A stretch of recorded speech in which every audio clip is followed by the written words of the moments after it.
Good evening and welcome to tonight's episode with Andy and Amanda and myself. Hello, Andy and Amanda. How are you tonight? Croaky. Croaky. I'm going to have a bit of a sore throat tonight, so I'm going to do something you never ever hear me do in this podcast. Well, is it going to be like a Manchester scene, or what is it going to be tonight? Oh, my voice, Eddie, like this. I would be like Barry White. Yeah, I'm the Mancunian version of Barry White. Tonight. Barry White. We're all biased here. We all speak with an English accent. We all speak with a British accent. Well, we try to anyway.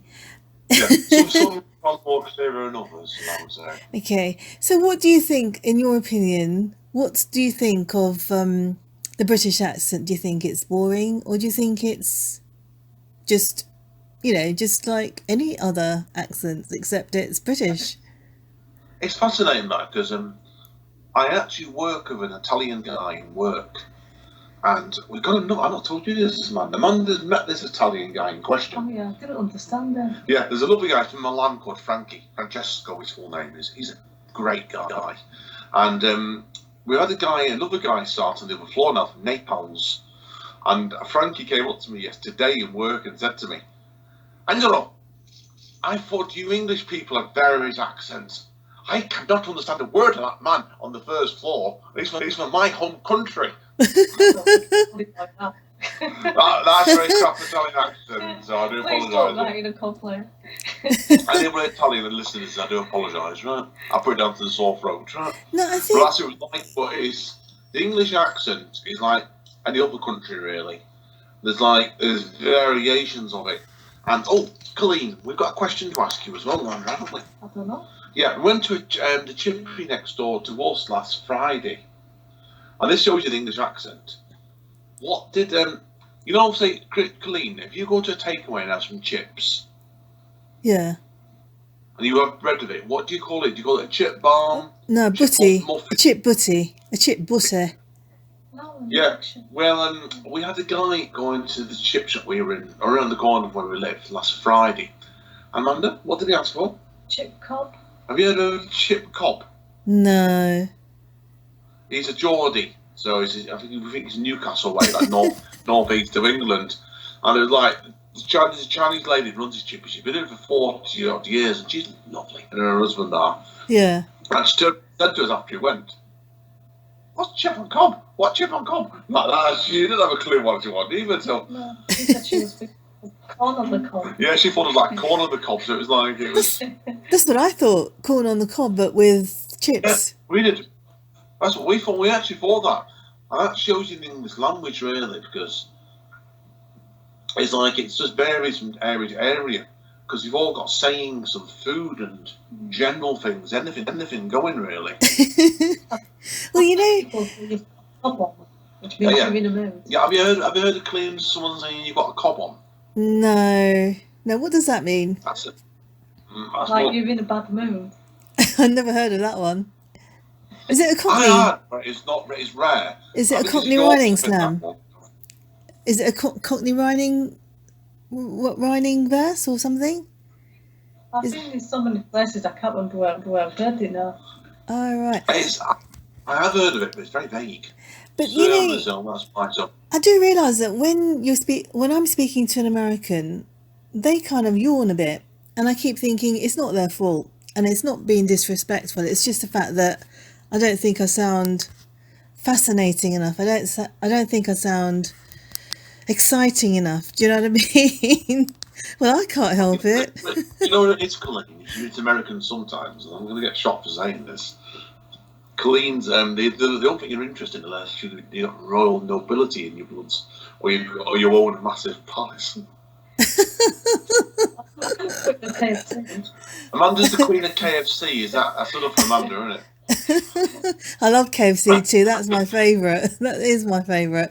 And also, I've been trying to, and I have convinced a colleague that if you have a cold and you have something that has chicken in it, you will get better quickly. And believe you me, this person did have the cold like 2 days ago, and he's fine now. I spoke to him the other day. I said, "How did the KFC go?" He said, "I had Nando's instead." So, and he said it went really well. So, in other words, if you have chicken with anything, which is what my dad said, chicken soup is even better, then your cold will just go in time. Plus, you have the paracetamol on the first 2 days, and then it's usually it will usually get better quickly. Cool, good idea. That's good to me. Right, Colleen, we were going to talk about tonight for all of our viewers, as we hinted at last week, about Amanda's copywriting experience, weren't we? Yeah. Right, Amanda, tell people first of all what got you into copywriting. Mice. And tell Colleen and everyone else why mice. I got chased out of my flat by mice and I needed to earn some money, so I started doing some copywriting online.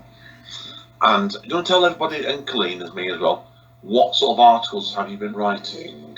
Today I wrote an article on different things to put on a tombstone.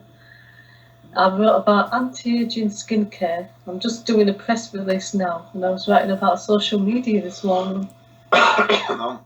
Obviously, Amanda, how do you manage to write, jumping from one style to another so easily? By having a big scatterbrain.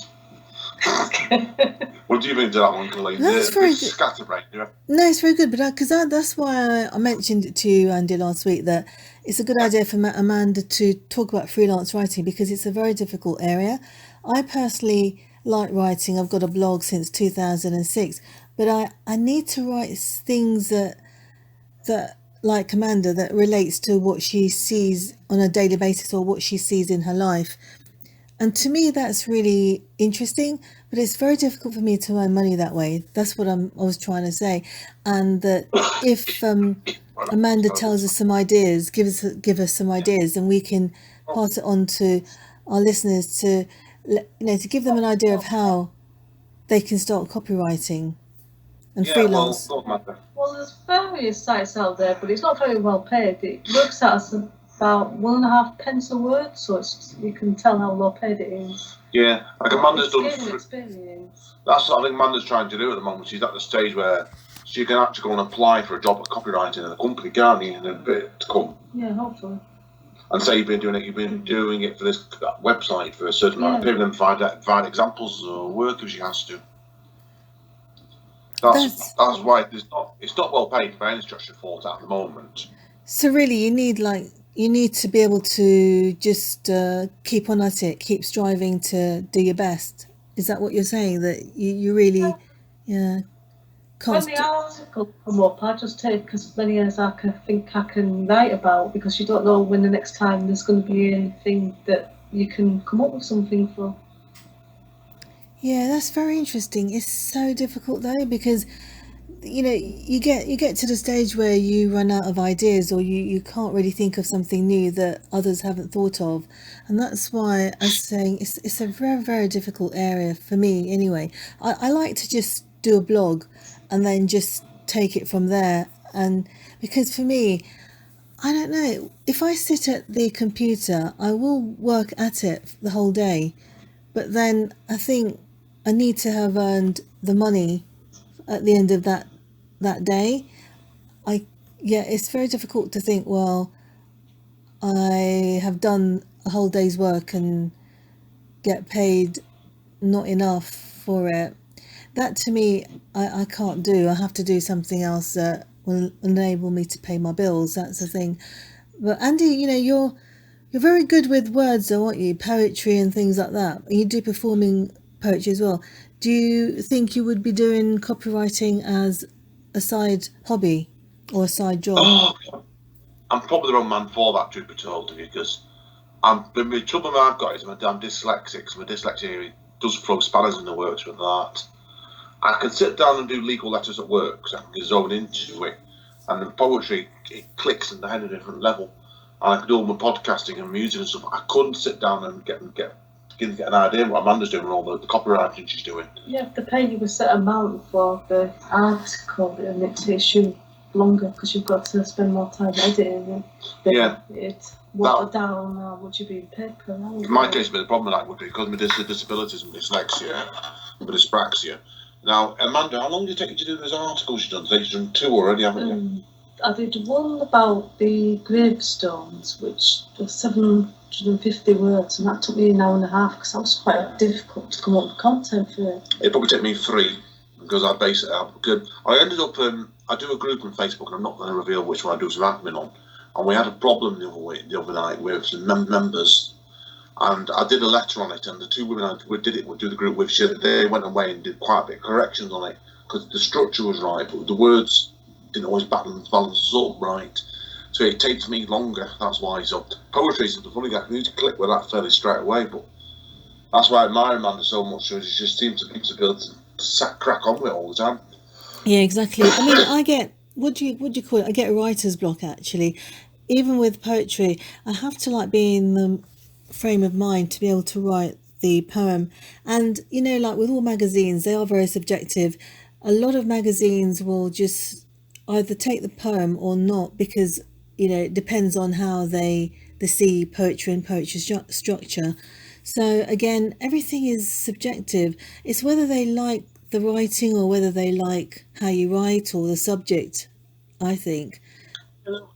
In the case of the one you're doing, the website you're doing your work on, Amanda, it's not just one person, is it, yours? No, lots of different companies will post something on there, and if you think you can do it, you just click to claim it, and then you have a set amount of time to get it done. Yeah, no, so that's why Amanda gets them when they come back to her, basically, say that they want to do corrections on it. You're not actually they withdrew contracts and you haven't had anything off this, so.